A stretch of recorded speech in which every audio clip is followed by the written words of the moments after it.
As a doctor, I've dedicated a significant portion of my career to advising patients on various aspects of health and wellness. It's a role I take incredibly seriously, always striving to provide the most up-to-date and effective guidance. But here's the thing. Even with all my medical knowledge and experience, I'm not immune to the subtle yet pervasive issues that plague modern life. We all face challenges, regardless of our profession. Recently, I found myself increasingly dealing with uncomfortable bloating, a persistent feeling of fullness and discomfort. Alongside that, I noticed intense sugar cravings, an almost uncontrollable urge for sugary snacks and treats. And perhaps most frustratingly, a constant sluggishness, a heavy feeling of fatigue that even a full night's sleep couldn't seem to fully alleviate. These symptoms, while individually not serious enough to warrant immediate alarm, were collectively draining my energy levels and diminishing my overall sense of joy and well-being. I felt like I was operating at a lower capacity than usual. As a doctor, I knew these symptoms were likely interconnected and that they were pointing straight to the state of my gut health.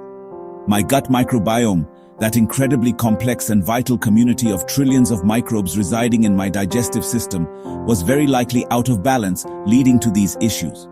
Despite knowing the theory and understanding the importance of a healthy gut, I had to admit that my own habits had gradually slipped over time.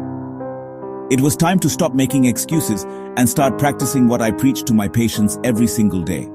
I needed to refocus my attention and energy on one of the most powerful and readily available tools for improving gut health: dietary fiber.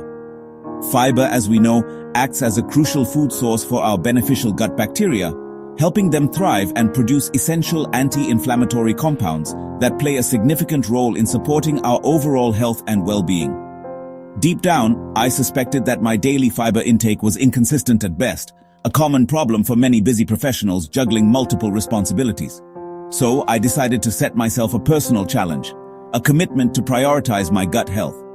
I planned for 30 consecutive days, aiming to consume at least 30 grams of fiber every single day. My goal was to see if this one relatively simple change could effectively tackle my persistent bloating, reduce those intense sugar cravings, and ultimately combat the overwhelming fatigue I had been experiencing. I also wanted to thoroughly document the entire process, not just from the perspective of a doctor analyzing the scientific data, but also as an individual genuinely striving to feel their absolute best and optimize their overall well-being. The fiber gap is one of the biggest issues in modern nutrition. While adults should aim for 30 grams of fiber daily, most in the UK only get about 18 to 20 grams. Ultra-processed foods are largely to blame. They're stripped of fiber for shelf life and texture. This lack of fiber leads to sluggish digestion, sugar cravings, and an imbalanced gut. The good news: closing the fiber gap is simple. Eat more whole, unprocessed foods. Choose brown rice over white, whole fruit over juice, and add more vegetables, legumes, nuts, and seeds to every meal. Small conscious changes can help us reclaim our health. To hit my fiber goal of 30 grams a day, I realized I needed a clear and actionable plan. It wasn't just about knowing what foods were high in fiber, it was about strategically incorporating them into my daily meals. I needed a roadmap to navigate my dietary choices effectively. I started by meticulously tracking my intake with a food diary app. This wasn't just a casual log, it was a detailed record of everything I consumed. This process allowed me to quickly learn which foods packed the most fiber per serving. I began to understand the nutritional landscape of my diet, identifying the fiber powerhouses and the fiber-deficient culprits. Breakfast became my foundation: porridge with oats, a classic and reliable source; chia seeds for an added boost of omega-3s and fiber; flaxseed, ground to unlock its nutritional potential; berries bursting with antioxidants and fiber; and nuts, a crunchy, satisfying addition, aiming for 10 to 15 grams of fiber before noon. This set a positive tone for the rest of the day, ensuring I was already well on my way to meeting my goal. For lunch and dinner, I filled half my plate with colorful vegetables, ensuring a vibrant mix of nutrients and fiber. I also added legumes like lentils or chickpeas to meals, knowing they were excellent sources of plant-based protein and fiber. Roasted veggies and big batch cooking became my secret weapons for staying on track during busy weeks.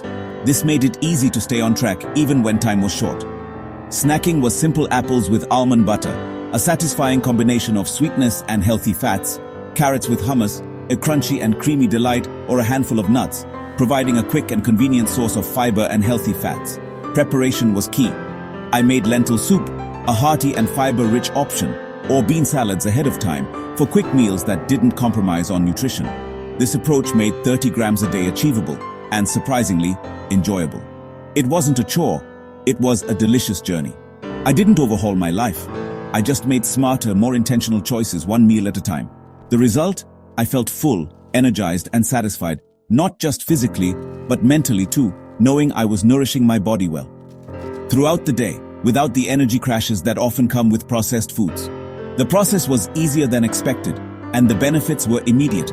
Noticeable improvements in my digestion and overall well-being. Consistency and planning were my secret weapons, turning what seemed like a daunting task into a sustainable lifestyle.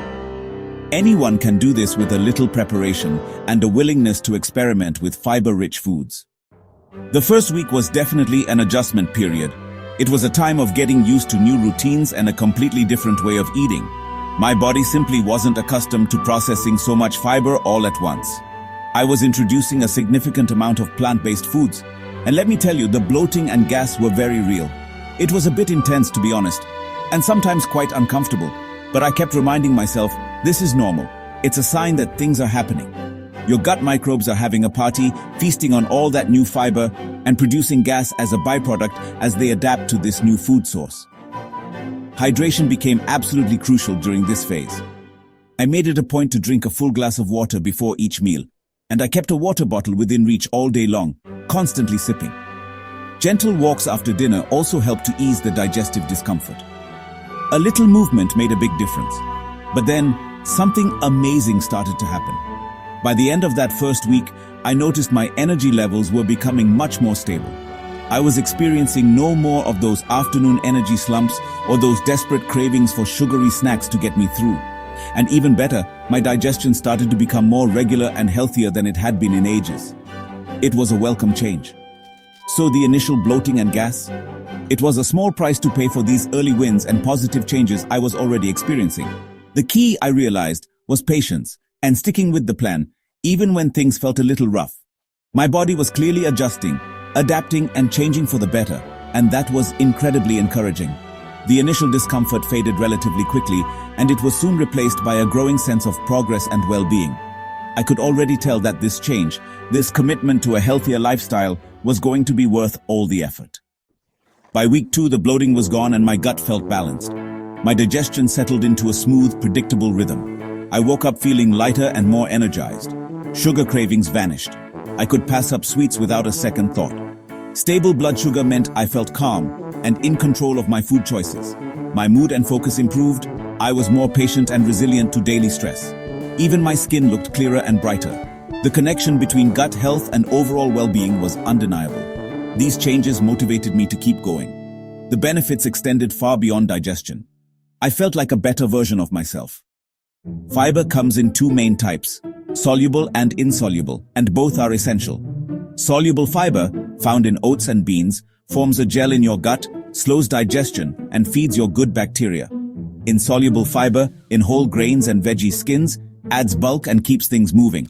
Together, they support regularity, stable blood sugar, and a strong gut wall. When gut bacteria ferment fiber, they produce short-chain fatty acids like butyrate, which reduce inflammation and support your immune system.